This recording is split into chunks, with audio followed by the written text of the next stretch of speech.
d'énormes jets de vapeur s'échappaient de l'épave, et, à travers leurs tourbillons tumultueux, Enral pouvait voir, d'une façon intermittente et vague, les membres gigantesques battre le flot et lancer dans l'air d'immenses gerbes d'eau et d'écume vaseuse, semblables à un rocher, au large, circonvenu, battu, un roc dans le ressac, auquel se cramponnaient encore des naufragés désespérés, qu'un restant d'existence abandonnait, la superstructure, elle, s'enfonçait, remontait, roulait sans cesse, roche flottante, qu'un miracle aurait arrachée. Enral se sentait comme un nageur emporté par une crue soudaine.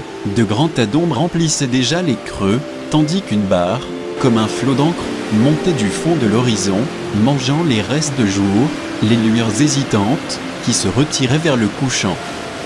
À 1 mètre d'Enral, il y eut un remous, un aileron noir et luisant sortit de l'écume, puis la chose sombre et fuselée vira soudain, venue avec le flux, elle disparut avec le reflux de la vague, dans les clartés glauques de la houle.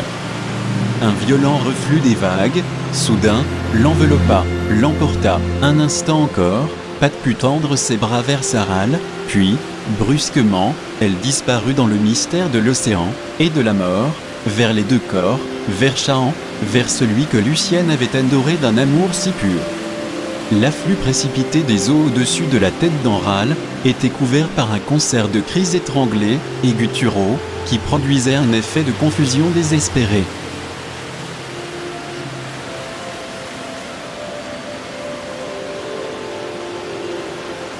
Depuis ce lieu jusqu'à Ilfendik, c'était le pays des naufrages.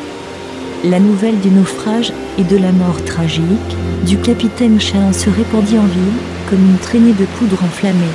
C'est que, de même que Vania traduisait le poème avait traduit la nature, et que ces événements si simples, le berceau de ces deux amants, ce retour trompé par la mort, ce naufrage et ces deux tombeaux, n'enfermant qu'un seul cœur, sont des choses que tout le monde sentait et comprenait, depuis le palais jusqu'à la cabane du pêcheur.